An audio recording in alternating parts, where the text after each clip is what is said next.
নমস্কার বন্ধুরা, season spice চ্যানেলে আপনাদের সকলকে জানাই স্বাগত। আজ আমি বরবটি চিংড়ির রেসিপি নিয়ে আপনাদের সামনে চলে এসেছি। যাদের চিংড়ি মাছ খেলে অ্যালার্জি হয় তারা চিংড়ি মাছ না দিয়ে রান্নাটা করবেন। বন্ধুরা, এই বরবটির অনেক গুণাগুণ রয়েছে। বরবটির বীজে থাকা ক্যালসিয়াম আমাদের শরীরের হাড়ের ঘনত্ব বাড়ায় এবং হাড়কে মজবুত করতে সাহায্য করে। এর অ্যান্টিঅক্সিডেন্ট ক্যান্সারের মতো রোগের ঝুঁকি অনেকটাই কমিয়ে দেয়।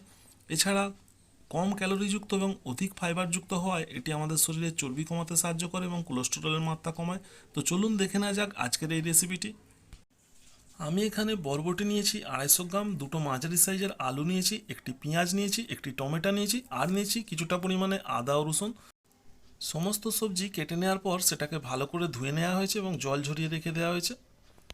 আমি এখানে চিংড়ি মাছ নিয়েছি 150 গ্রাম। মাছটিকে ভালো করে ধুয়ে পরিষ্কার করে নিয়েছি। এর মধ্যে নুন আর হলুদ মাখিয়ে ম্যারিনেট করে নিয়েছি।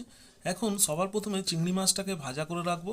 তো চিংড়ি মাছটা আমি ভাজার জন্য একটা কড়াইতে তেল গরম করে চিংড়ি মাছগুলো দিয়ে দিয়েছি। তো চিংড়ি মাছগুলোকে ভাজা হয়ে যাওয়ার পর আমি একটা পাত্রে তুলে রেখেছি।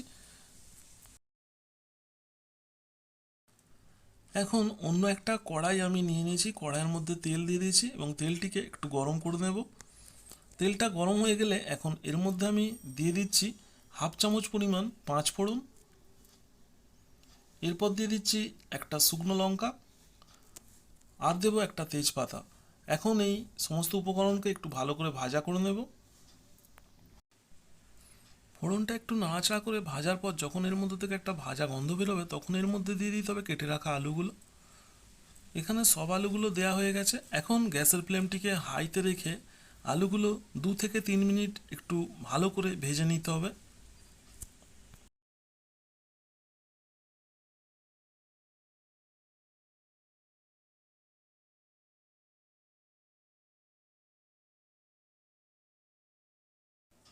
তিন মিনিট পর দেখুন আলুর কালারটা অনেকটাই চেঞ্জ হয়ে গেছে। তো আলুটা অনেকটাই ভাজা হয়ে গেছে। তো এখন আমি এর মধ্যে দিয়ে দিচ্ছি বরবটি কড়াই।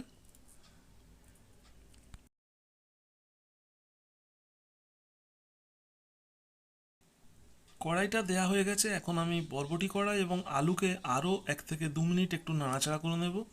আর বরবটি কড়াই একটি গ্রিন সবজি, এটাকে খুব বেশি ভাজলে এর গুণাগুণ নষ্ট হয়ে যাবে, তাই এটাকে আর বেশিক্ষণ ভাজবো না। এটাকে 1 থেকে 2 মিনিট নাড়াচাড়া করে নেব। তো দেখুন 1 থেকে 2 মিনিট নাড়াচাড়া করার পর কড়াইটা অনেকটাই ভাজা হয়ে গেছে। এখন এর মধ্যে দিয়ে দিচ্ছি পেঁয়াজ কুচি। পেঁয়াজ কুচিটা দেওয়া হয়ে গেলে এটাকে একটু এর সাথে ভালো করে মিশিয়ে নেব এবং আরও 1 মিনিটের জন্য একটু নাড়াচাড়া করে নেব।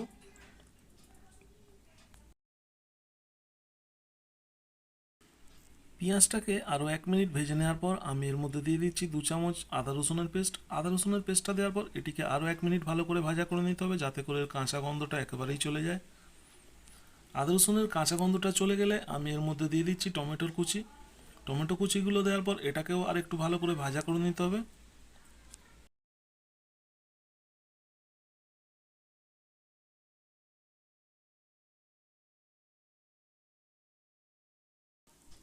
টমেটো কুচিগুলোকে আরও 1 মিনিট একটু ভাজা করে নেওয়ার পর আমি এর মধ্যে দিয়ে দিচ্ছি 2 চামচ লঙ্কার গুঁড়ো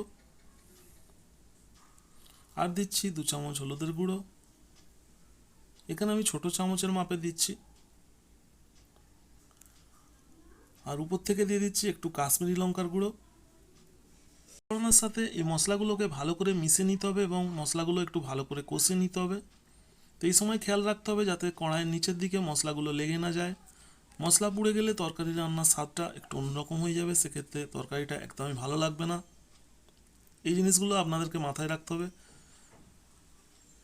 তো এখন আমি এর মধ্যে দিয়ে দিচ্ছি 1 চামচ জিরের গুঁড়ো আর দিচ্ছি 1 চামচ ধনিয়ার গুঁড়ো। জিরে এবং ধনিয়ার গুঁড়ো দেওয়ার পর এটাকে আরও কিছুক্ষণ এর সাথে ভালো করে মিশিয়ে নিতে হবে এবং মশলাগুলো ভাজা করে নিতে হবে। এই সময় কড়াইয়ের নিচের দিকে লেগে না যায় তার জন্য আমি এর মধ্যে দিয়ে দিচ্ছি কিছুটা পরিমাণে জল। জলটা দেওয়ার পর মশলাটাকে ভালো করে একটু কষিয়ে নিতে হবে। সমস্ত মশলাকে 1 থেকে 2 মিনিটের মতন একটু ভালো করে কষিয়ে নিয়েছি। ভালো করে কষিয়ে নেওয়ার পর আমি এখন এর মধ্যে দিয়ে দিচ্ছি স্বাদ মতো নুন। আপনারা আপনাদের স্বাদ মতো নুন দিয়ে দেবেন। আর টেস্টটা ব্যালেন্স করার জন্য এর সাথে দিয়ে দিচ্ছি হাফ চামচের মতন চিনি। তো এখন নুন আর চিনিটাকে সমস্ত উপকরণের সাথে একটু ভালো করে মিশিয়ে নেব। এখন আমি এর মধ্যে আরও কিছুটা পরিমাণ জল দিয়ে দিলাম। জলটা দেওয়ার পর মশলাটিকে আরও কিছুক্ষণ ভালো করে কষিয়ে নেব। তো এক্ষেত্রে মশলাটাকে যত ভালো করে কষানো হবে তরকারির স্বাদটা ততটাই বেটার আসবে। তো মশলাটাই ভালো করে কষে নিলে মশলার কাঁচা গন্ধটাও থাকবে না এবং তরকারিটা খেতে ভালো লাগবে। মশলাটা ভালো করে কষানো হয়ে এসছে। এখন এর মধ্যে পরিমাণ মতো জল দিয়ে দিতে হবে। তো আপনারা আপনাদের পরিমাণ মতো জল দেবেন। আমি এখানে বেশি জল দেব না, যেহেতু আমি এটা চচ্চড়ি রান্না করছি, রান্নাটা একটু মাখা মাখা হবে, তাই বেশি জল দেব না। আপনারা ঝোল খেতে চাইলে জলটা সেই মতন দেবেন। তো জলটা দেওয়া হয়ে গেছে। এখন আমি এর মধ্যে উপর থেকে চিংড়ি মাছ ভাজাগুলো দিয়ে দেব। তো চিংড়ি মাছ ভাজাগুলো আমি উপর থেকে ছড়িয়ে দিচ্ছি। মাছগুলো দেওয়া হয়ে গেলে আমি এটাকে কিছুক্ষণের জন্য ঢাকা দিয়ে ফুটিয়ে নেব। তো ঢাকাটা দিয়ে দিলাম, আমি 5 মিনিট ফুটিয়ে নেব। 5 মিনিট পর দেখুন তরকারিটা একেবারে শুকনো হয়ে এসছে, ঝোলটা একেবারেই কমে গেছে। এখানে আলু কড়াই সবই সিদ্ধ হয়ে গেছে।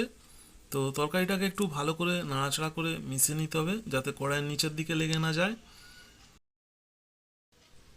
এখন আমি উপর থেকে হাফ চামচ গরম মশলার গুঁড়ো ছড়িয়ে দিলাম এবং গরম মশলাটাকে তরকারির সাথে ভালো করে মিশিয়ে নিতে হবে। এই পর্যায়ে আপনারা তরকারির নুনটা চেক করে নিতে পারেন। যদি নুন কম হয় তাহলে এই সময় উপর থেকে একটু ছড়িয়ে দিয়ে একটু ঘেঁটে নেবেন, তাহলেই হয়ে যাবে। তো আমি এখানে নুনটা চেক করে নিয়েছি, আমার একদম ঠিক আছে। তো তৈরি হয়ে গেল অসাধারণ স্বাদের বরবটি চিংড়ির রেসিপি। এই রেসিপিটি আপনারা গরম গরম ভাতের সাথে খেতে পারেন, এছাড়া আপনারা রুটির সাথেও এটা সার্ভ করতে পারেন। তো বন্ধুরা, আপনারা বাড়িতে এইভাবে একবার বরবটির রেসিপি ট্রাই করে দেখুন। আশা করি বাড়ির সকলেরই খুব পছন্দ হবে, সকলের ভালো লাগবে। আর আপনাদের কেমন লাগলো সেটা অবশ্যই কমেন্ট করে জানাবেন আমাকে। আজকের রেসিপিটি যদি আপনাদের ভালো লাগে তাহলে আমার এই ভিডিওটিতে একটি লাইক করবেন এবং ভিডিওটি বন্ধুবান্ধব আত্মীয় পরিজনদের সাথে বেশি করে শেয়ার করবেন। আর যারা আমার চ্যানেলে নতুন বন্ধু, যারা এখনও চ্যানেলটি সাবস্ক্রাইব করেননি, তাদেরকে চ্যানেলটি সাবস্ক্রাইব করার জন্য অনুরোধ করলাম। আর পাশে থাকা বেল আইকনটি প্রেস করে দেবেন যাতে পরবর্তী ভিডিওর নোটিফিকেশান আপনাদের কাছে সহজেই পৌঁছে যায়। আজকের মতো এই পর্যন্তই। দেখা হবে আরও একটা অন্য কোনো রেসিপি নিয়ে আরও একটি নতুন পর্বে। তো বন্ধুরা, আপনারা ভালো থাকুন, সুস্থ থাকুন, পরিবারের সকলকে ভালো রাখুন। ভিডিওটি শেষ পর্যন্ত দেখার জন্য আপনাদের সকলকে অনেক ধন্যবাদ।